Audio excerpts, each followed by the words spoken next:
तो बच्चों welcome to let's solve YouTube channel. तो आज हम करते हैं चैप्टर 2 की जो है मिसलेनियस एक्सरसाइज, इसको सॉल्व करने की कोशिश करते हैं। ठीक है बच्चों, तो हम लोग पहला क्वेश्चन देख लेते हैं। तो चलिए मैं पहला क्वेश्चन लिख लेता हूँ। तो ये मैंने दो लिख ली। क्वेश्चन क्या कहता है? पहला कहता है the relation F is defined by, ये हमें एफ की डेफिनेशन दे रखी है और अभी क्या बता रखा कि एफ एक रिलेशन है। ठीक है, तो एफ एक्स बता रखा है कि ये एक्स स्क्वायर के बराबर होगा कब? जब एक्स 0 से 3 के बीच में होगा। एक्स इज ग्रेटर और इक्वल टू 0 एंड लेस और इक्वल टू 3। एंड सिमिलरली ये एफ एक्स का जो डेफिनेशन दे रखा है इस सेइंग कि ये 3x के बराबर है। कहाँ से? 3 से लेके 10 के बीच में। इसी तरह हमारे पास और एक रिलेशन दे रखी है जी एक्स, जिसकी डेफिनेशन है एक्स स्क्वायर। सेम डेफिनेशन ही, बस यहाँ पे हमारा जो इंटरवल चेंज हुआ है कि 0 से 2 के बीच में इसकी ये डेफिनेशन रहेगी और 2 से 10 के बीच में ये डेफिनेशन। और हमें क्या बोला गया है कि हमें ये बोला गया है कि इनमें से प्रूव कीजिए कि एफ फंक्शन है और जी जो है वो फंक्शन नहीं है। तो चलिए देखते हैं इसको क्या करते हैं। तो फंक्शन की ऐसा हमें डेफिनेशन पता है कि फंक्शन का क्या होता है कि हमारे कोई भी ऐसे दो ऑर्डर्ड पेयर्स नहीं होने चाहिए, कम से कम एक से ज्यादा नहीं होना चाहिए कि जिनका जो पहला कंपोनेंट हो रिपीट हो रहा, सेम आ रहा हो। यानी कि मेरे पास एक 1,2 है और उसके बाद देख रहा हूँ मैं एक हमारे पास और 1,3 भी आ रहा है।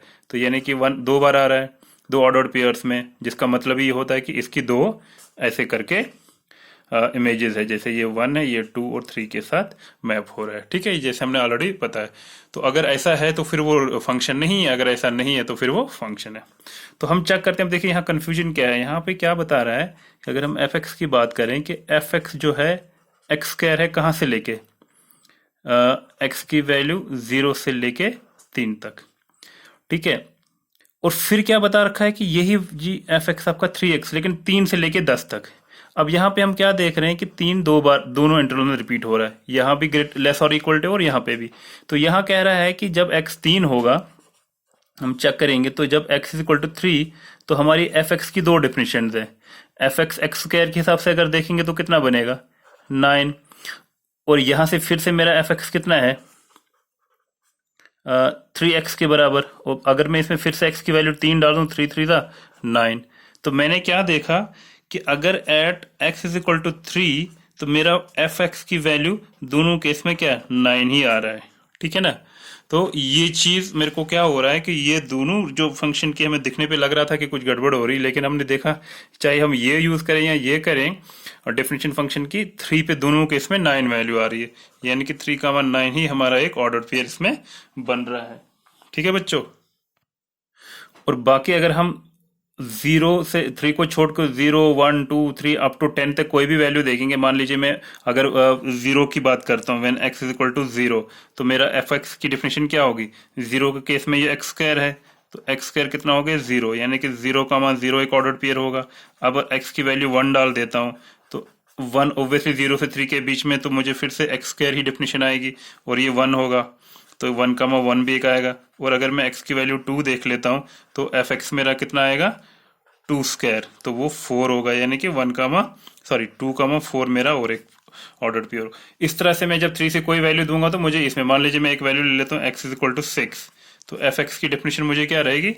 3x। और 3x कितना होगा जब मैं 6 डाल देता हूँ? तो 18। तो यहाँ पे मेरा ऑर्डर पेयर क्या बनेगा? 6,18। तो मैं ये देख रहा हूँ कि सिर्फ हमें कंफ्यूजन जब x की वैल्यू 3 थी, क्योंकि उस टाइम दो डेफिनेशंस आ रही थी, तो उस पर भी हमने देखा कि दोनों डेफिनेशंस पर वैल्यू एक ही 9 ही आ रही है। सो इट प्रूव्स कि यस हमारा जो एफ एक्स है इट इज ए, ये ऐसी रिलेशन है which can be A function. तो ये हमारे यहाँ प्रूव हो जाती है कि एफ एक्स हमारा फंक्शन है। तो अब हम देखेंगे कि जी एक्स में ऐसा।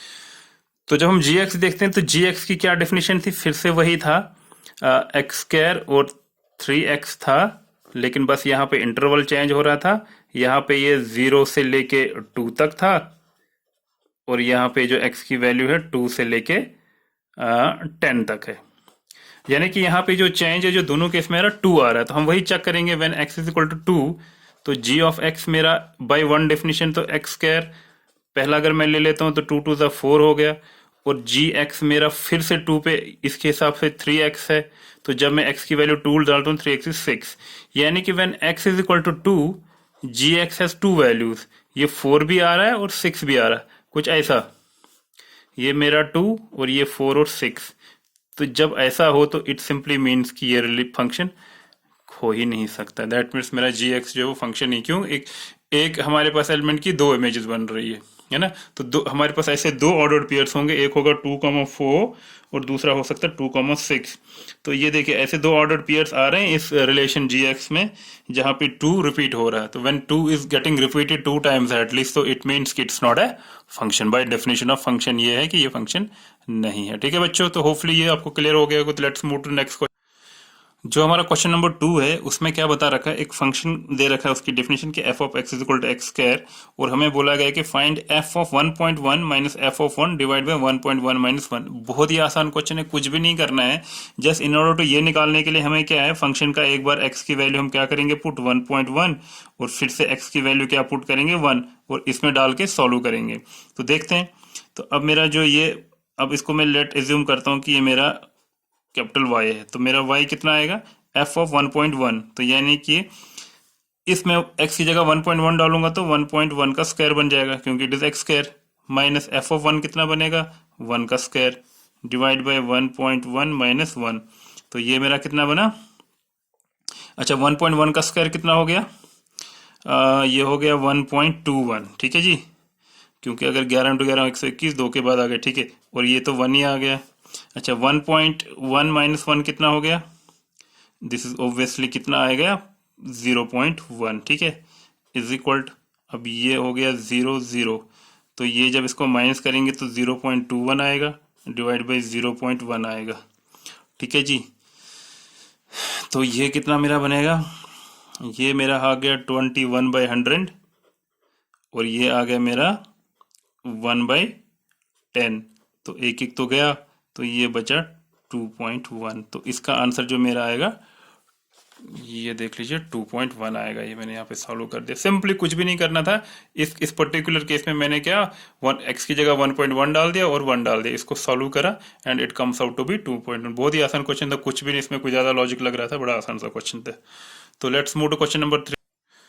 तो जो क्वेश्चन नंबर 3 हमें दे रखा है, एक फंक्शन दे रखी है जो मैंने यहाँ पे लिख ली है। तो इसका हमें डोमेन और रेंज फाइंड करना है। ठीक है, तो अगर जब मैं इस फंक्शन को देखूं तो किस काइंड ऑफ फंक्शन है, तो हमें ये पता है कि जब फंक्शन, एक फंक्शन डिवाइड बाय सम दूसरी फंक्शन हो, तो इसको हम रैशनल फंक्शन बोलते हैं। बाय द वे, जैसे हमारे पास ये पॉलिनोमियल फंक्शंस होती हैं, रैशनल फंक्शन आ गए, square function, cube root function, बहुत सारी रियल फंक्शंस है। तो उसमें अगर हमें कोई फंक्शन डिवाइड बाय दूसरी फंक्शन, तो we call it as an rational function. और हमें सिंपल सा पता है, हमने पहले भी देख रखा है कि अगर हमें ये फंक्शन कब डिफाइंड होगी, सिंपली ये तभी डिफाइन होगी जब हमारी ये जो नीचे डिनोमिनेटर में चीज होगी, जो हमारे इस केस में 8x² माइनस 8x प्लस 12 है, ये जीरो नहीं होना चाहिए, क्योंकि अगर ये जीरो हो गया तो हमारी फंक्शन ही डिफाइंड नहीं है।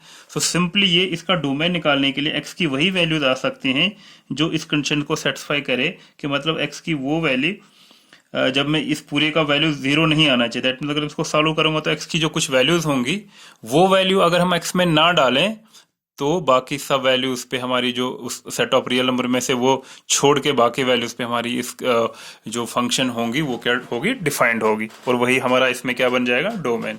तो निकालने की कोशिश करते हैं सबसे पहले डोमेन। सिंपली ये एक मेरे पास क्वाड्रेटिक इक्वेशन है, तो इसको मैं क्या लिख सकता हूँ, दो तरीके सॉल्व करने का। एक तो आपको पता है, जैसे अपने 10th में पढ़ा है, क्वाड्रेटिक इक्वेशन सॉल्व करने के लिए x equal to -b plus -b square root इसका ना -4ac अपॉन 2a, ऐसे करके इसके रूट्स निकालेंगे। या दूसरा तरीका आसान ये है, तो ये मेरा 12 आ गया, तो इसको मैं x² लिख सकता हूँ, और इसको मैं लिख सकता हूँ -6x माइनस 2x। देखिए मुझे क्या करना, तो इसको इसके साथ मल्टीप्लाई किया, 12 आया, और ये जो 20 टर्म को ऐसे स्प्लिट करना है, मुझे उनको अगर मल्टीप्लाई करूँ तो 12 आना चाहिए, और वापस प्लस या माइनस करके -8x आना चाहिए। तो एक ही तरीका, -6x 2x लिखो या 2x -6x, बात एक ही है। Plus 12 should not equal to 0, right. अब देखिए इस केस में मेरा x यहाँ कॉमन निकलेगा, तो यहाँ बचेगा x -6। इस केस में मेरा -2 कॉमन निकलेगा, तो यहाँ बचेगा x -6 must not be equal to 0। ठीक है, अब इन सब में यहाँ पे मेरा x -6 यहाँ कॉमन निकला, तो यहाँ क्या बचा, खाली x, और यहाँ क्या बचा 2। ये चीज भाई 0 नहीं होनी चाहिए। दैट मीन्स व्हाट, यानी कि x -6 and x -2 must not equal to 0। अगर ये 0 होता तो हम क्या बोलते हैं कि x जो है 6 निकला और 2 निकला, लेकिन नॉट इक्वल टू, तो हम यहाँ नॉट इक्वल टू, यानी कि x में मैं कोई भी वैल्यू दे सकता हूँ एक्सेप्ट 6 and 2, और 2 and 6 की छोड़ के ये मेरी जो फंक्शन एफ एक्स है डिफाइंड रहेगी। दैट मीन्स अगर मैं डोमेन की बात करूं तो डोमेन फिर मेरा क्या हुआ, domain is set of all real numbers, लेकिन उसमें से कौन से माइनस करना है, 2,6, यानी कि सेट ऑफ ऑल रियल में कोई भी आप रियल वैल्यू दे सकते हैं, सिर्फ 2 और छोड़ 6 को, क्योंकि अगर मैं जो ही इसमें पुट 2 करूंगा ना, आप देखेंगे ये सारा 0 बन जाएगा, और जब ये 0 बनेगा तो डिफाइंड ही नहीं होगा। अगर मैं 6 अगेन इसमें पुट करता हूं तो ये फिर से मेरा नॉट डिफाइंड हो जाएगा। तो ये मेरा इसका क्या निकला, डोमेन। तो अब बात करते हैं हम रेंज की। अब रेंज का क्या फंडा है, रेंज हमें इसमें फाइंड करना था, नहीं इस क्वेश्चन में सिर्फ डोमेन ही बोला गया था, ठीक है, रेंज हमें इसमें निकालना नहीं था। We are suppose to find only domain of this particular function जो क्वेश्चन में दे रखा, तो ठीक है। तो अगर इनकेस वैसे भी अगर रेंज निकालना होता तो रेंज निकालने के लिए हम क्या करेंगे, अब इस x की वैल्यूज पे है जो है उसमें हमने देखना था fx पे क्या क्या वैल्यू आ सकती है, that we can do easily, ठीक है। लेकिन अब चूंकि पूछा नहीं तो will not go into that. Let's move to the next question number 4। तो क्वेश्चन नंबर 4 में क्या पूछ रहा है, एक हमें फंक्शन दे रखी है जिसको डिफाइन किया है f x is equal to root of x minus 1। तो इस फंक्शन का हमें डोमेन और रेंज निकालना है। तो let's start with domain. Domain का क्या मतलब हो गया कि हमें इस फंक्शन की वो वैल्यूज लेनी है जिस पे हमारा फंक्शन x की वो वैल्यूज लेनी है ताकि हमारा एफ एक्स जो है वो क्या होना चाहिए, डिफाइंड होना चाहिए। अब देखिए जैसे मैं पहले भी बता चुका हूं, जब हमारे डिनोमिनेटर वाला कोई केस होगा, मान लीजिए x/4x+3 करके इस टाइप की जब हमारे पास फंक्शन आती है तो हमें उस टाइम डिफाइंड के लिए क्या होता है, ये चीज जो हमारी 0 नहीं होनी चाहिए। अब यहाँ तो कुछ वैसा मसला नहीं, न्यूमरेटर डिनोमिनेटर का मसला नहीं है, यहाँ रूट है। और रूट में मैं पहले बता चुका हूं कि अगर आपके पास रूट फंक्शन को डिफाइन करना है, क्योंकि हम बात कर रहे हैं यहाँ पे रियल नंबर्स की, तो इसकी रियल वैल्यू कब आएंगी, हमारे पास इसकी रियल वैल्यू तभी आएंगी जब जो क्वांटिटी हमारे रूट के अंदर होगी इट शुड बी ऑलवेज 0 या पॉजिटिव होना चाहिए, 0 या 0 से बढ़कर, तो उसको हम ऐसे डिनोट करेंगे। क्यों, क्योंकि जो ही रूट के अंदर कोई, अगर मैं इसको मान लो ये चीज नेगेटिव ले लेता हूं, मान लीजिए अगर ये मेरे पास अंदर की वैल्यू -3 आ गई तो root of -3 it is not defined. ये मेरे पास, हम बार बार बता चुका हूँ, ये किस कैटेगरी में आता है, ये एक इमेजिनरी नंबर आता है। और हम बात कर रहे हैं रियल फंक्शंस की, तो रियल फंक्शंस के ये उसके डोमेन में तो आया ही नहीं। सो इन ऑर्डर टू कि हमें ये सारी वैल्यू रियल नंबर्स में आनी चाहिए, क्योंकि we are talking about real functions, अंदर वाली चीज को या तो 0 होना चाहिए या 0 से ज्यादा, यानी कि पॉजिटिव। ये चीज नेगेटिव कभी भी नहीं आनी चाहिए, 0 आ सकती है या पॉजिटिव आ सकती है। दैट मीन्स हमारा x-1 should always be what, greater than 0। तो और उसी का क्या मतलब हुआ, x should be always greater than, ये -1 इधर जाएगा तो 1, यानी कि इसका डोमेन क्या हुआ, इसका मतलब ये हुआ कि अगर हमें इस फंक्शन को डिफाइंड रखना है तो हमें हमेशा x की वैल्यू 1 या 1 से ज्यादा देनी पड़ेगी। सो तो कुल मिला के डोमेन क्या हुआ, all real numbers starting from what, 1। तो इसका फिर डोमेन हम कुछ ऐसे लिख सकते हैं कि वो डोमेन इसका आएगा एक क्लोज इंटरवल 1 से लेके इन्फिनिटी तक, ठीक है, ऐसे लिख लीजिए, या आप क्या लिख लीजिए, all real numbers greater than और इक्वल टू 1। तो ये डोमेन आ गया इसका। अब बात करते हैं इसके रेंज की। अब देखिए रेंज निकालने का थोड़ा सा क्या रेंज इंपॉर्टेंट रहता है। रेंज का मतलब हो गया, अब हमारी जब भी हम वैल्यूज ये वैल्यू देंगे 1 से लेके 1 इंक्लूड करके है अप टू इन्फिनिटी तक, जब मैं भी x की वैल्यू दूं उसके अगेंस्ट मेरी जो फंक्शन है एफ एक्स, या जिसको मैं y से डिनोट करता हूं, इसकी क्या वैल्यूज आएंगी, जो y या एफ एक्स की वैल्यू होंगी वही मेरा उसका क्या रेंज होगा, ठीक है। अब देखिए सबसे पहले इसका एक तरीका क्या करने का, हम ऐसे लिखेंगे f of x is equal to root of x -1। तो हमें क्या पता है एज पर रेंज कि इसकी वैल्यू कहां से मिनिमम वैल्यू स्टार्ट हो रही, 1। तो जो ही मैं 1 डाल देता हूं इसमें, किसमें, put x is equal to 1, तो मेरा एफ एक्स, या जिसको मैं y से भी डिनोट कर सकता हूं, वो कितना आएगा, रूट ऑफ 1 - 1 यानी कि 0। यानी कि जो मिनिमम वैल्यू अगर मेरी डोमेन की 1 स्टार्ट करता हूं तो मेरी y की कहां से स्टार्ट हो रही, 0 से। उसके बाद मैं x की जितनी वैल्यूज देता रहूंगा, 2, जैसे मान लीजिए मैंने x की वैल्यू 2 दी, तो मेरा एफ एक्स कितना आ गया, root of what, 2 - 1 that is 1। मैंने x की वैल्यू लेट से 4 दी, एफ एक्स मेरा कितना आ गया, 4 - 1 दैट इज √3। इसी तरह मैं x की वैल्यू लेट से इन्फिनिटी देता हूं, तो एफ एक्स मेरा कितना आएगा, root of infinity minus one यानी कि इन्फिनिटी, है ना। तो मैंने यहाँ पे क्या देखा कि अगर मेरा डोमेन 1 टू इन्फिनिटी है तो मेरा जो रेंज आ रहा है ये मेरे को 0 से लेकर इन्फिनिटी तक आ रहा है, ठीक है जी। तो देयरफॉर इस केस में अगर मैं इसकी बात करूं किसकी, रेंज की, तो रेंज जो मेरा आएगा, रेंज होगा मेरा, इट विल बी, एक तो 0 भी इंक्लूड है कहां तक, इन्फिनिटी तक, तो this will be my range. ये एक आसान तरीका इसको रेंज फाइंड करने का, ठीक है बच्चों। तो बढ़ते हैं हम अगले क्वेश्चन की ओर। जो क्वेश्चन नंबर 5 है इसमें क्या पूछा गया, कहता है find the domain and range of the real function F defined by, तो एफ एक्स जो मेरी डिफिनेशन दे रखी है, modulus of x minus one दे रखा है, ठीक है, राइट। तो मॉडुलस फंक्शन हमने देखी है ऑलरेडी, इसके बारे में सीख चुके हैं। जिसने नहीं देखा तो वो कृपया वो पुराना जो वीडियो मैंने बनाया इसके ऊपर फंक्शंस, जो रियल फंक्शंस उनके ग्राफ, तो उसमें ये आपको अच्छे से समझ आ जाएगा, उसको देख लें तो अच्छे से समझ आ जाएगा, ठीक है। अब हमारी बाई डेफिनेशन क्या होती है, मॉडुलस के अंदर जो भी चीज होगी, आप यहाँ इसमें कुछ भी वैल्यू दे दो, उसको अगर मॉड लगाते वो हमेशा पॉजिटिव बनती है। दैट मीन्स अगर मैं यहाँ और x की क्या वैल्यू दे सकता हूँ, x या मेरे को रियल नंबर का कोई भी वैल्यू दे दो, वी कैन गिव, आप 0 दे दीजिए, 1 दे दीजिए, माइनस इन्फिनिटी इन्फिनिटी, यानी कि यहाँ पे, और वही तो मेरा डोमेन है, तो इस केस में डोमेन मेरा सीधे सीधे कहाँ हो गया, अब माइनस इन्फिनिटी से लेके प्लस इन्फिनिटी कुछ भी दे दीजिए, और वही तो मेरा सेट ऑफ रियल नंबर हो गया ना।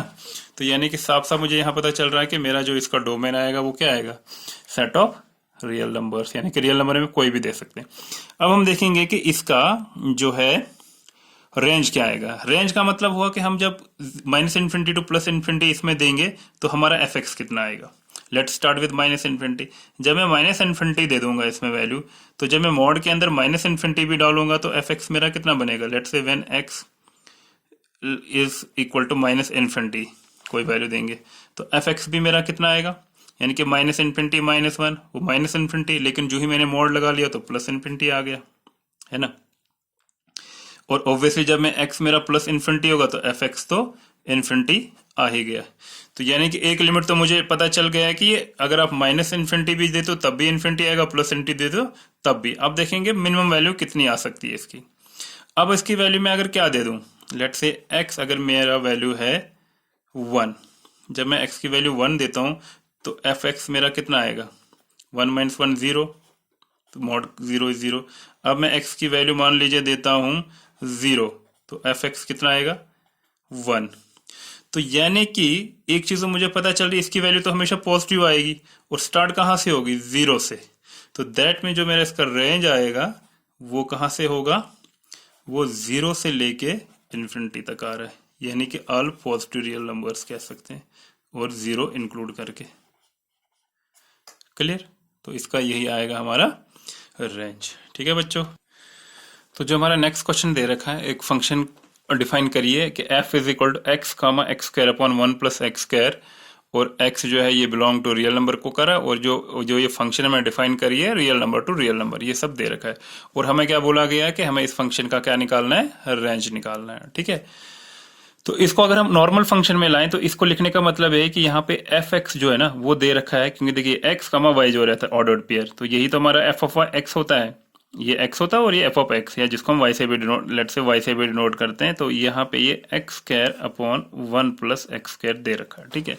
और हमें बोला गया इसका क्या निकालने के लिए, रेंज। अगर हम इसका डोमेन निकालना होता तो डोमेन यहाँ पे क्या आता, डोमेन हमारा कहता कि देखो हम x की क्या वैल्यू दे सकते हैं, हम x की वहां कुछ भी वैल्यू दे देंगे, हमेशा डिफाइंड होगा, तो ऑब्वियसली यहाँ पे सेट ऑफ रियल नंबर इसका डोमेन होगा, ठीक है ना। आप x का वैल्यू कुछ भी दे दीजिए तो उसका स्क्वायर हमेशा पॉजिटिव नंबर, ये भी एक पॉजिटिव नंबर, और देखा जाए तो पॉजिटिव रियल नंबर ही आएगा, क्योंकि कभी नेगेटिव ये क्वांटिटी बन ही नहीं सकती है। आप x की कुछ भी वैल्यू दे दीजिए, नहीं सॉरी, हम तो कुछ भी वैल्यू दे सकते हैं ना, तो इसलिए सेट ऑफ रियल नंबर्स आ सकता है ये, ठीक है ना।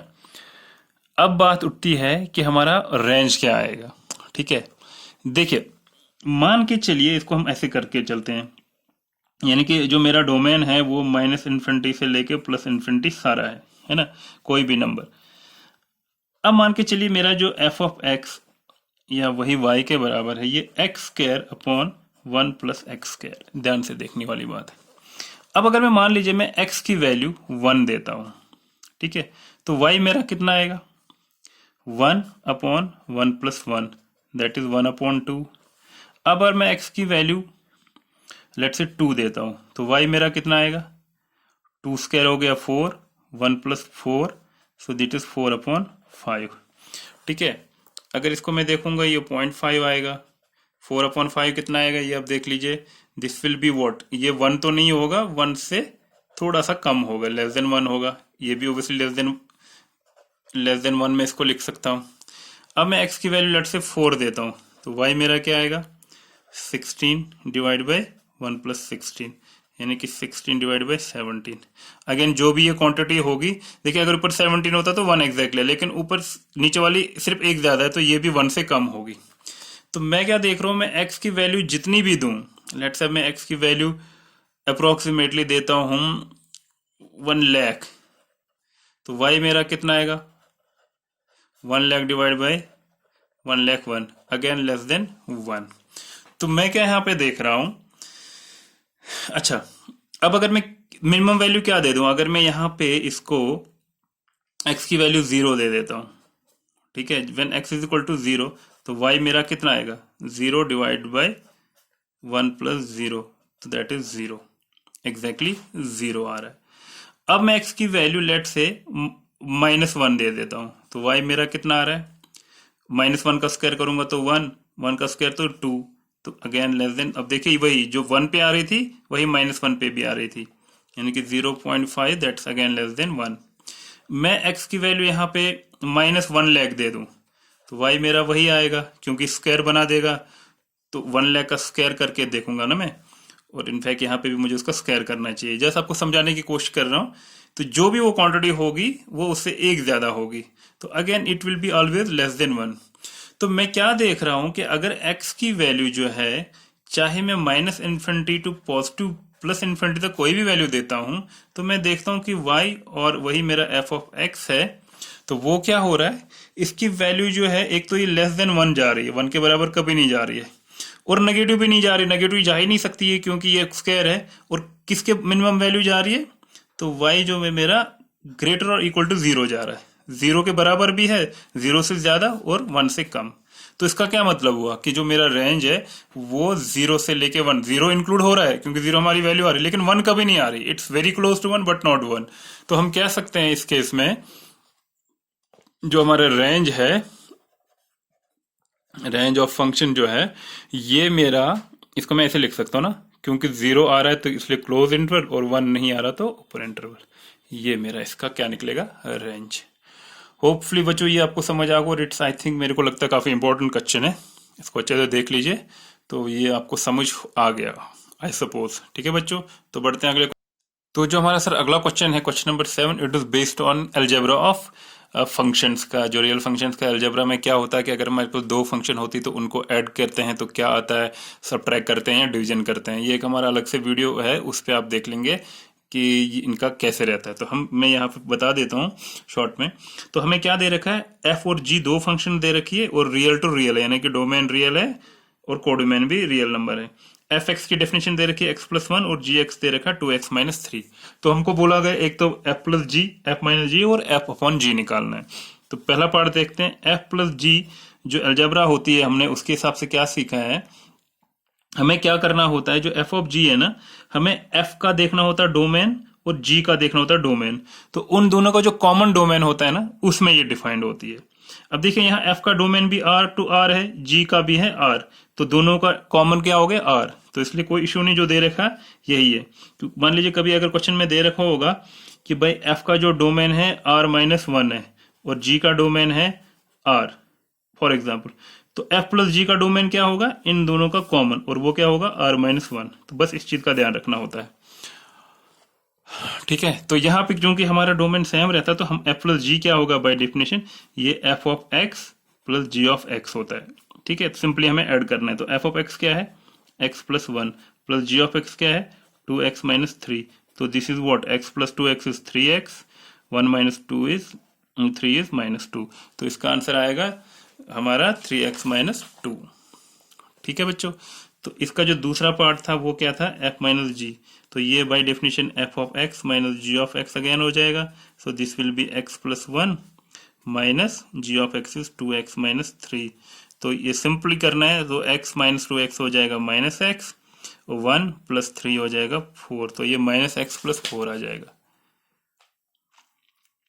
ठीक है, तो हम बढ़ते हैं हम तीसरे की ओर। तीसरा क्या है हमारा यहाँ पे f अपॉन जी, तो f upon g will be what, f of x upon g of x। बस यहाँ पे ध्यान क्या रखना होता है हमें कि जो g ऑफ x है ना, it should not be equal to zero. तो वो पॉइंट्स हमें माइनस करने पड़ेंगे कि जहाँ पे ये जीरो नहीं होना चाहिए, बस उसका ध्यान रखना होता है, क्योंकि अगर ये जीरो बनेगा तो डिफाइन ही नहीं होएगा। तो f ऑफ x हमारा क्या था यहाँ पे, f ऑफ x था हमारा x plus one divide by g of 2x minus three. और when I say gx should not be equal to zero, that means 2x minus 3 should not equal to zero। तो यहाँ से हम x की value निकालेंगे, 2x is not equal to 3, x should not equal to 3/2। तो बस ये आ गया, बट ये साथ में लिखना पड़ेगा कि हमें ये वैल्यू आएगी, बट x 3/2 नहीं दे सकते हैं क्योंकि उस पर डिफाइंड ही नहीं होगा, राइट। तो मुझे लगता है यही तो थे इसके 3 पार्ट। तो बढ़ते हम अगले क्वेश्चन की ओर। तो नेक्स्ट जो हमारा क्वेश्चन 8 है, इसमें एक फंक्शन की कुछ ऑर्डर्ड पेयर दे रखे हैं, 1 2 3 4, और फंक्शन का डेफिनेशन भी दे रखा कि भाई ये ए एक्स प्लस बी के बराबर है, ए और बी इंटीजर्स बता रखे हैं, और फंक्शन पे डिफाइंड जेड टू जेड कर रखी है, यानी कि इंटीजर्स पे डिफाइंड है, और हमें करना बेसिकली क्या है, ए और बी की वैल्यू निकालनी। तो ठीक है, देखिए जैसे हम कोई भी ऑर्डर्ड पेयर ले लेंगे, चलिए मान लीजिए मैं 2,3 ले लेता हूँ, यानी कि 2,3 बिलोंग करता है फंक्शन को, एक ऑर्डर्ड पेयर है। अब दैट मीन्स जब एक्स मेरा 2 है ना, तो y मेरा यानी कि एफ एक्स कितना है मेरा उस टाइम 3, ये इसका मतलब हो गया। तो यानी कि when x is equal to 2, तो मैं देखता हूं तो क्या वैल्यू इसकी आएगी, ठीक है। और इसको मैं अगर एफ एक्स को, चलिए यहाँ पे ऐसे करता हूँ, f x is equal to a x plus b, और इसी को मैं लिख सकता हूँ y is equal to a x plus b, जैसे हम एफ एक्स कोड करते हैं किससे, नोट, ठीक है ना। तो हमें क्या दे रखा है, ये लेंगे when x is equal to 2, y मेरा कितना होएगा 3। इट इज गिवन, एक ऑर्डर्ड पेयर कोई सा भी ले लो, 1,1 ले लो, 0,- कोई सा भी, मैंने चलो ये ले लिया। तो इसमें मैं पुट करूंगा, y की जगह मैं 3 लिखूंगा is equal to a, x की जगह 2, तो ये 2a प्लस b आ गया एक मेरे पास। अब मैं क्या करता हूँ, एक और पेयर ले लेता हूँ, लेट से मैं लेता हूँ 0, when x is equal to 0, y मेरा उस टाइम -1 है ना, तो x की जगह मैं 0 डाल दूंगा, y की जगह -1, तो -1 इज इक्वल टू, जब मैं x को 0 पुट करूंगा तो ये मेरा क्या बन जाएगा 0 प्लस b। तो यहां से मुझे कितना b का वैल्यू निकला, अगर इसको मैं सिंप्लीफाई करूं तो which implies b is equal to -1, तो बस एक तो वैल्यू निकल गया। जब मेरा b -1 निकला, अब मैं इसमें पुट कर देता हूं, तो यहां से मेरा क्या आएगा 3 इज इक्वल टू 2a -1, विच ये -1 इधर जाएगा, वो क्या बन जाएगा, प्लस बन जाएगा 4, तो 2a मेरा 4 आएगा, तो विच एम्प्लाइज a मेरा 2 आएगा यहाँ से। क्लियर, ये यहाँ मैं लिख देता हूँ कि a is equal to 2। Simple है, हमारा कुछ भी नहीं है। जब मैंने x और y के कोई भी 2 पेयर लिए, सॉल्व करा, मेरी ये वेरिएबल्स वाला केस जो हमने 10th में भी करा है, ठीक है, 2 वेरिएबल्स को सॉल्व करा, एक इक्वेशन ये बन गई, दूसरी उन दोनों को सॉल्व करो, बाय सब्स्टिट्यूशन कर लिया, बाय सब्ट्रैक्शन, जो मेथड कर लो, a और b का वैल्यू निकला, तो a मेरा 2 निकला और b मेरा -1 निकला। एज सिंपल एज दैट, कुछ नहीं था इस क्वेश्चन में ज्यादा, ठीक है। होपफुली ये चीज समझ आ गई होगी आपको। तो जो हमारा क्वेश्चन नंबर 9 है, इसमें क्या दे रखा है, एक रिलेशन r बता रखा है, एक रिलेशन r है from natural set of natural numbers to set of natural numbers n to n, ठीक है। और इसका डेफिनेशन क्या दे रखा है कि जो रिलेशन r है, इसका एक ऑर्डर्ड पेयर दे रखा है a, b, ठीक है, सच दैट a और b obviously they must belong to natural number. a पहले नेचुरल नंबर सेट को है, दूसरा इस नेचुरल नंबर को सेट बिलोंग करता है। और क्या दे रखी, एक कंडीशन और सेटिस्फाई होनी चाहिए कि b स्क्वायर जो है हमारा वो a के बराबर है, ठीक है। ये डेफिनेशन दे रखी है हमारी इस रिलेशन की। तो अब हमारे पास कुछ इसके 3 पार्ट्स हैं और हमें बोला गया है कि इनमें से कौन सा ट्रू है। तो पहला पार्ट दे रखा है कि कह रहा है कि a, a क्या ये रिलेशन r को बिलोंग करेगा, फॉर ऑल a जो है वो नेचुरल नंबर को बिलोंग करता है। हमें ये चेक करना है क्या ये इसको बिलोंग करता है। इसका मतलब क्या हो, पहले हम देखेंगे रिलेशन जो दे रखी है, इसको जो इस कंडीशन को सेटिस्फाई करने के हिसाब से हमारे r के क्या क्या ऑर्डर्ड पेयर आते हैं। हम लोग ट्राई करते हैं कुछ लिखने की। देखिए, क्योंकि a भी नेचुरल नंबर है, b भी नेचुरल नंबर है, तो स्टार्ट किससे होगा 1 से। तो दैट मीन्स अगर मैं b की वैल्यू 1 डाल देता हूं इस कंडीशन में, तो a मेरा कितना आएगा, उसका स्क्वायर, वो भी 1, तो यानी कि पहला एलिमेंट मेरा 1,1 हुआ होगा इसमें। फिर अगर मैं b की वैल्यू 2 डाल देता हूं तो a मेरा कितना होएगा 2 का स्क्वायर, है ना, तो ये 4,2 आया होगा। फिर अगर मैं बी की वैल्यू क्या देता हूँ 3, तो ए कितना आएगा 9। फिर मेरा इसी तरह क्या आएगा 16 4, फिर मेरे आएगा ये 25 5, और ये अप टू इन्फिनिटी चलता जाएगा। देखा जाए अगर इसको मैं रोस्टर फॉर्म में लिखूंगा तो यही मेरे इसके ऑर्डर पेयर होंगे। अब हमारा जो पहला क्वेश्चन है कि कहता कि ए कॉमा ए बिलोंग क्या करता होगा हमेशा आर को। ए कॉमा ए का मतलब क्या हो गया कि मैं ए की वैल्यू कुछ भी दे दूं, दूसरा भी है, मान लीजिए अगर मैं पहला ले लूं, अगर लेट से ए इज इक्वल टू 1, तो मेरा ऑर्डर पेयर क्या बनेगा 1,1। क्या ये बिलोंग करता है आर को? अगर हम चेक करेंगे यस बिल्कुल करता है। अब अगर मैं ए की वैल्यू 2 दे देता हूं तो मेरा एलिमेंट क्या बनेगा 2,2। क्या ये आर को बिलोंग करता है? इफ इट इज ट्रू तो फिर ये कंडीशन सही है। अब अगर हम देखेंगे ना यहाँ पे, तो मेरे पास ऐसा कोई ऑर्डर पेयर है ही नहीं जिसमें पहला नंबर 2 आता होगा, क्योंकि बाय डेफिनेशन ये सारे उसके एलिमेंट्स होंगे, तो यानी कि ये तो इसको बिलोंग ही नहीं करता है। इसी तरह अगर मैं 3 देखूंगी वो भी नहीं। तो यानी कि ये जो कंडीशन है ना, ये सिर्फ एक ही नंबर के लिए सेटिस्फाई हो रही है जब ए 1 होगा। अदर देन 1 अगर सेट ऑफ नेचुरल नंबर्स में लेता हूं तो ये कंडीशन सेटिस्फाई नहीं हो रही। तो इट सिंपली प्रूव्स व्हाट कि A comma A belong to R इस रिलेशन के लिए ट्रू नहीं है। ट्रू ये तब होता अगर ये सारी कंडीशन सारे वेल जैसे 1,1 2,2 3,3 4 अप टू इसी तरह इन्फिनिट तक सारे इस सेट के अंदर होते ऑर्डर्ड पेयर्स, जो कि पॉसिबल नहीं है। वो हमने जस्ट देखा कि सिर्फ एक ही केस में पॉसिबल है 1,1, अदरवाइज बाकी कोई भी नहीं आ रहा। सो इट प्रूव्ड कि ये गलत चीज है, it is a false statement. ठीक है ना। बढ़ते हैं अगले की ओर। दूसरा पार्ट ये कहता है कि अगर ए कॉमा बी जो है वो बिलोंग आर को करता है, विच इम्प्लाइज फिर बी कॉमा ए भी आर को बिलोंग करता होगा। ए कॉमा बी बिलोंग करता है आर को। जैसे मैं लेके चलता हूं 1,1 तो होगा, आसान है, हम लेंगे दूसरा केस 4,2 अगर बिलोंग आर को करता है, बिल्कुल करता है। तो क्या इसका मतलब है 2,4 भी बिलोंग करता होगा आर को? तो क्या 2,4 हमारे है? बिल्कुल भी नहीं है। ये यहीं पे हमें प्रूव हो गया कि ये स्टेटमेंट भी क्या है फॉल्स। अगर 2,4 इसी तरह 4,2 के बाद मेरा 9,3 था, तो 3,9 भी होना चाहिए था। अगर वो होता तो देन ये सही होता, लेकिन हमने अभी भी देखा ऐसा कि दूसरा ऑर्डर पेयर का उल्टा इसमें नहीं है, तो विच प्रूव्स कि ये जो स्टेटमेंट है इट इज अगेन फॉल्स। तो अगर हम तीसरा केस का देखते हैं, तीसरा केस में कहता है कि अगर ए कॉमा बी बिलोंग करता है आर को, और ये भी बता रखा कि बी कॉमा सी भी बिलोंग करता है आर को, क्या इसका ये मतलब है कि ए कॉमा सी भी बिलोंग करता होगा आर को? ये चीज हमने चेक करनी है। ठीक है, तो हम देखते हैं ए कॉमा बी बिलोंग आर को करता है। मान लीजिए अगर ए कॉमा बी को बिलोंग आर करता है, वो कौन सा एलिमेंट हो गया? अगर हम इसकी डेफिनेशन मान के चल रहे हैं, that means a must be equal to B square, इसका यूज करके। ठीक, बी कॉमा सी बिलोंग कर रहा है आर को, ये भी मान के चलते हैं, इसका मतलब बी मेरा सी स्क्वायर होगा, राइट। तो अब हम ये देखेंगे क्या ये होगा, क्या इसका मतलब A must be equal to C square, क्या ये सही है? ये चेक करेंगे। तो हम लोग ने अगर A is equal to B square है और इस कंडीशन के साथ B must be C square, तो which implies A is equal to, अभी बी स्क्वायर था ना, लेकिन बी की जगह मैं क्या लिख सकता हूँ सी स्क्वायर का स्क्वायर। तो विच एम्प्लाइज ए मेरा क्या निकला सी रेज पावर 4, यानी कि ये ट्रू होगा, लेकिन इट डजंट मीट ना कि A is equal to C square, तो फिर गलत हुआ, which is not true. True ये है। अगर उसने पूछा होता है ना क्या A is equal to C raise power 4, तो सही था, क्योंकि ये हमने देखा कि ये चीज सही आ रही कि ए अगर हमें सी के टर्म्स में लिखना तो वो सी रेज पावर 4 होगा, क्योंकि सी स्क्वायर का square a is equal to B square, लेकिन बी का हमारे पास सी स्क्वायर के बराबर है, तो हमने बी की जगह सी स्क्वायर डाल दिया, तो स्क्वायर का स्क्वायर 4 हो गया। सो अगेन ये भी कंडीशन फॉल्स।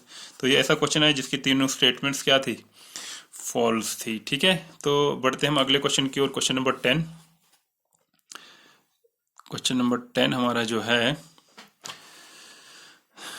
Question number 10। तो क्वेश्चन नंबर 10 में क्या पूछता है कि एक हमें एक सेट दे रखा है, ठीक है, ए दे रखा है सेट, और एक फंक्शन की डेफिनेशन दे रखी है। फिर से हमें पूछा गया है कि चलिए पहले लिख लेता हूँ मैं, सेट ए जो है इसके क्या एलिमेंट्स है। सेट ए के एलिमेंट्स है 1, 2, 3, 4, और सेट बी दे रखा है, इसके एलिमेंट्स हैं 1, 5, 9, 11, 15, 16। ठीक है जी, 16 राइट, दिख रहा है 1, 5, 9, 11, 15 एंड 16। ठीक, और फिर हमारा एक एफ दे रखा है अब ये बताया नहीं रिलेशन है फंक्शन है, आगे देखते हैं। और इसके ऑर्डर्ड पेयर्स दे रखे हैं, इसके क्या क्या दे रखे हैं, 1,5 फाइन, उसके बाद दे रखा है 2,9, उसके बाद दे रखा है 3,1, उसके बाद दे रखा है 4,5 और दे रखा है 2,11। हाँ बस इतना ही दे रखा है, ठीक है। और हमसे क्या पूछा गया, दो पार्ट है। Are the following true, f is a relation from a to b, कि भाई ये जो एफ है ये एक रिलेशन है फ्रॉम ए टू बी। तो एफ कब रिलेशन हो सकती है ए टू बी, अगर हमारे जितने भी ऑर्डर्ड पेयर्स हैं इसमें ये होने चाहिए किसके subset, f should be subset of a cross b basically, जो हमें ऑलरेडी पता है। फंक्शन की डेफिनेशन यही है कि एफ का जितने भी ये पेयर्स हैं ऑर्डर्ड पेयर्स वो ए क्रॉस बी के होने चाहिए सबसेट। तो हम देखेंगे 1,5 हो सकता है, बिल्कुल हो सकता है। 2,5 भी हो सकता है, सॉरी 2,9 लिखा है तो 2,9 भी हो सकता है। 3,1 भी हो सकता है, 4,5 भी हो सकता है ना। इसी तरह 2,11 भी हो सकता है। ऑब्वियसली ये एक सबसेट है, yes it is true. So F is subset of A cross B. So what does it mean? It means F is a relation from A to B. Clear, relation की definition इसने satisfy करी, so yes it is a relation. अब दूसरी बात पूछता है, दूसरा part इसका क्या था, f is a function from a to b. अब फंक्शन की डेफिनेशन क्या है, फंक्शन की ये डेफिनेशन है कि ये जो हमारे ऑर्डर्ड पेयर होंगे ना, तो ऐसा कोई भी दो ऑर्डर्ड पेयर नहीं होने चाहिए जिनका पहला एलिमेंट जो है सेम हो। अब यहाँ साफ दिख रहा है, देखिए ये 2,9 और 2,11, तो यानी कि कुछ ये ऐसा होगा जितने भी होंगे ये जो 2 है ना, ये 9 और 11 के साथ, इसके साथ भी इसके साथ भी, तो 2 के साथ ये मैप हो रहा है। So it means no it is not a function, क्योंकि फंक्शन की डेफिनेशन को ही नलिफाई करता है, उसकी डेफिनेशन को ये खरा उतरा नहीं, तो that means what, it is not a function. Simply ये रिलेशन थी बट फंक्शन नहीं थी, करेक्ट। तो ये बात मैं यहाँ बता दूं कि every function is a relation, clear. जो भी फंक्शन होगी वो बाय डिफॉल्ट तो रिलेशन होगी, but every relation is not possible कि वो फंक्शन हो। और हमें पता ही है कि function is a special kind of relation, कोई खास एक पर्टिकुलर जो उसकी कंडीशन को सेटिस्फाई करता है उसी को हम फंक्शन बोलते हैं, जो हम बार बार बात कर चुके हैं इस बारे में। तो let's move to the next question, question number 11 की ओर देखते हैं। क्वेश्चन नंबर क्या कहता है, 11 कहता है कि let f be the subset of z cross z। That means ये एक ऐसी एक हमारे पास रिलेशन है फिलहाल जो z से लेके z is set of integers, ठीक है। और इसकी डेफिनेशन भी दे रखी है कि f जो है हमारे पास इसका जो ऑर्डर्ड पेयर बना के रखा है, ये बता रखा है a, b और a प्लस b, ठीक है, सच दैट a और b obviously belong to z करते हैं, राइट। और कुछ हमें दे रखा है बस, और हमें बोला गया is f a function from z to z, justify your answer. तो ये हमें चेक करना है क्या ये फंक्शन है। तो फंक्शन के डेफिनेशन के लिए अब देखिए a b जो है इंटीजर्स है, तो सेट ऑफ इंटीजर्स मेरा कहां से हो गया, -∞ से +∞, कौन से वाले नंबर जो हमें पता है, जैसे -1 -2 -3, पॉइंट वाले नंबर हमें नहीं लेने हैं, ठीक है ना, रैशनल नंबर लेने हैं, ये तुम्हें बार बार बोलने की जरूरत नहीं, यू नो इट ऑलरेडी।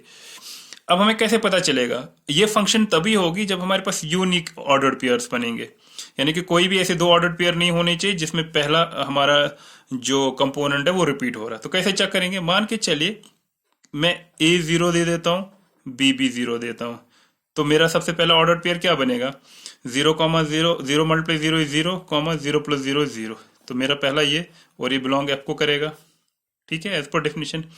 अब अगर मैं x की वैल्यू 0 डाल देता हूँ, b की वैल्यू 1 डाल देता हूँ, तो मेरा और पहला ऑर्डर पेयर क्या बनेगा, 0 इंटू 1 इज 0, 0 प्लस 1 इज 1, तो ये मेरा बिलोंग कर रहा है f को। यानी कि मैं सिंपली दो ही पे चेक किया तो मेरे पास ऐसे दो ऑर्डर पेयर आए जिसमें पहला 0 जो है 2 बार हो रहा है, यानी कि 0 एक बार 0 के साथ भी कनेक्ट हो रहा है, एक बार 1 के साथ, यानी कि ये पहले मैंने सिर्फ दो ही वैल्यूज ली अभी ए और बी की, और मेरे को ये पता चल गया कि भाई मेरा एक एलिमेंट जो है ऑर्डर दो के साथ बना रहा है इमेज, विच मीन्स कि ये फंक्शन नहीं, क्योंकि ये फंक्शन की डेफिनेशन ही वहीं पे डिक्लेयर इसने कर दी गलत, है ना, बात समझ आ गई। तो व्हाट डज दैट मीन, कि इसका ये मतलब हो गया कि ये जो मेरा एफ है it can be a relation only but it is not a function, क्योंकि इसने फंक्शन की डेफिनेशन ही यहाँ नलिफाई कर दी। हम देख रहे हैं ना हमारे पास दो ऑर्डर पेयर निकले जिनका 0 दोनों केस में है पहला एलिमेंट, बात खत्म वहीं पे हो जाती है, so it is not a function. तो let's move to the next question, question number 12 जो इसमें क्या कहता है कि लेट ए एक हमारा सेट दे रखा है, इसके एलिमेंट्स हमें दे रखे हैं 9, 10, 11, 12 और 13। ठीक है जी। और क्या डिफाइन करी, एक फंक्शन, अभी हमें पता नहीं है फंक्शन नहीं, कि एफ एक है जो फ्रॉम ए टू एन है, यानी कि from set a which is given to set of natural numbers, यानी कि 1 से लेके इन्फिनिटी तक। ठीक है। और एक फंक्शन दे रखी है f of n is defined as, इसकी क्या डेफिनेशन दे रखी है, highest prime factor of n, highest prime factor of n. ठीक है। Find the range of f, तो हमें एफ का रेंज निकालना है, ये हमारा क्वेश्चन है। बड़ा ही अच्छा क्वेश्चन है, तो देखते हैं कैसे करेंगे। पहले हम समझने की कोशिश करेंगे जो हमने इसकी डेफिनेशन जो हमें दे रखी है एफ ऑफ एन की। अब देखिए यहाँ थोड़ा सा कंफ्यूजन क्रिएट किया गया। नॉर्मली हमें क्या होता था कि एफ ऑफ एक्स दिया होता था, ठीक है, और ये जो हमारा दूसरा होता था फंक्शन की definition in terms of x square plus 1 या कुछ भी दे रखा होता है यहाँ पे। लेकिन इसने ऐसा नहीं करा, इसने एक तो एक्स को रिप्लेस करा एन से, कोई बात नहीं, एक वेरिएबल हमने एक्स की जगह क्या ले रखा है, एन। ठीक है। तो अब ऑब्वियसली एन क्या होगा, एन यहाँ किसको बिलोंग करेगा, सेट ए को, है ना, यानी कि एन की वैल्यू या तो 9, 10, 11, 12, 13, वही हमारा डोमेन हो गया बेसिकली। तो डोमेन यहाँ पे क्या है, अगर हम डोमेन ऑफ एफ की बात करेंगे तो वो कौन सा सेट आएगा, 9, 10, 11, 12, 13। ठीक, क्लियर यहाँ तक। ठीक है। अब देखिए क्या हो रहा है, जब हमारा एफ ऑफ एन की क्या डेफिनेशन है उससे हम देखेंगे, कोशिश करेंगे एफ ऑफ एन का क्या मतलब है। कहता है highest prime factor of n, यानी कि ये जो हमारे n के वैल्यूज हैं, जैसे when n is equal to 9, तो इसके प्राइम फैक्टर हम निकालेंगे। जितने भी प्राइम फैक्टर निकलेंगे ना, उनमें से जो हाईएस्ट होगा ना वो लेना है। जब मैं n के प्राइम फैक्टर्स निकाल देता हूँ, 3 3 ज़ा 9, 3 1 ज़ा 3, तो इसके प्राइम फैक्टर्स क्या निकले, 3, 3, 1। तो हाईएस्ट कौन सा है, इसको मैं हाईएस्ट प्राइम HPF लिखूंगा, 3 है। इसी तरह जब मैं n ले लेता हूँ 10, तो 10 का मेरा क्या आएगा, 2 5 ज़ा 10, 5 1 ज़ा 5, तो आया 2 × 5 × 1। तो यहाँ पे हाईएस्ट प्राइम फैक्टर क्या है, 2, 5 और 1 में सबसे हाईएस्ट क्या है, 5। सिमिलरली जब मैं n ले लेता हूँ 11, तो 11 का तो ऑब्वियसली 11 ही आएगा, तो हाईएस्ट प्राइम फैक्टर मेरा क्या आया, 11। और when n is equal to 12, तो 12 का क्या आएगा, 2 6 ज़ा 12, 2 3 ज़ा 6, 3 1 ज़ा, तो 2 × 2 × 2 × 2 × 3 × 1, तो ऑब्वियसली यहाँ मेरा हाईएस्ट क्या निकला, highest prime factor is obviously 3। और जब मैं n 13 ले लूंगा तो 13 का तो आएगा अपने आप ही 13, तो हाईएस्ट प्राइम फैक्टर उसका क्या आएगा, 13। तो यानी कि जो मेरा क्या चीज है, ये मैंने जो देखे हाईएस्ट फैक्टर, यही इन्हीं का क्या है, मेरा सेट बनेगा कौन सा, highest prime factor of n ही जाके मेरा रेंज बनेगा। तो ये कुल मिला के कहने का मतलब ये हो, अगर मैं इस f के ऑर्डर पेयर्स ले लूं तो f ऑफ n मेरा जो होगा वो क्या होगा, f of n could be like this, इसके ये होंगे। देखो जब मेरा 9 था, जब n की वैल्यू 9 थी तो उसका प्राइम हाईएस्ट प्राइम फैक्टर क्या आया था, 3, तो ये 9, 3। फिर जब मेरा 10 था तो उसका हाईएस्ट प्राइम फैक्टर क्या आया था, 5। फिर जब मेरा, हाँ यहाँ पे, तो उसके बाद जब मेरा देखिए एफ ऑफ एन मेरा क्या आएगा, ये अगर ऑर्डर पीएस 9 के लिए मेरा हाईएस्ट प्राइम फैक्टर 3, 10 के लिए 5, 10 के बाद मेरा 11 था तो 11 के लिए मेरा 11 ही आया था। फिर उसके बाद मेरा 11 के बाद 12 था तो 12 का प्राइम फैक्टर आया था 3, और 13 का आया था 13 ही। ठीक है। तो ये मेरे क्या आ गए थे, इसके प्राइम फैक्टर्स। तो जब मेरा f निकल गया, f ऑफ n, ये मेरे इसके 1 2 3 4 5 ऑर्डर्ड पेयर। तो रेंज क्या होता है, एज वी नो कि रेंज होता है इस ऑर्डर्ड पेयर का सेकंड कंपोनेंट। तो यहाँ पे सेकंड कंपोनेंट क्या आ गया, 3 5 11, 3 दोबारा आ गया तो लिखने की जरूरत नहीं, एक बार आ चुका है, और 13। सो ये मेरा इसका निकला रेंज। ठीक है बच्चों, क्लियर है। तो ये इसके साथ ही हमारी एक्सरसाइज जो थी मिसलेनियस एक्सरसाइज ऑफ चैप्टर 2, ये पूछती है अपने इख्तिताम, अपने एंड को, ये होगी इसके साथ समाप्त। ठीक है बच्चों, देखने के लिए शुक्रिया। कुछ भी इश्यूज हो तो आप कमेंट्स में लिख सकते हैं। लाइक शेयर और सब्सक्राइब करना ना भूलें, और हाँ बेल आइकन जरूर दबाएं ताकि आपको पता चले कि नए नए वीडियोस कब आ रहे हैं। ठीक है बच्चों, थैंक यू।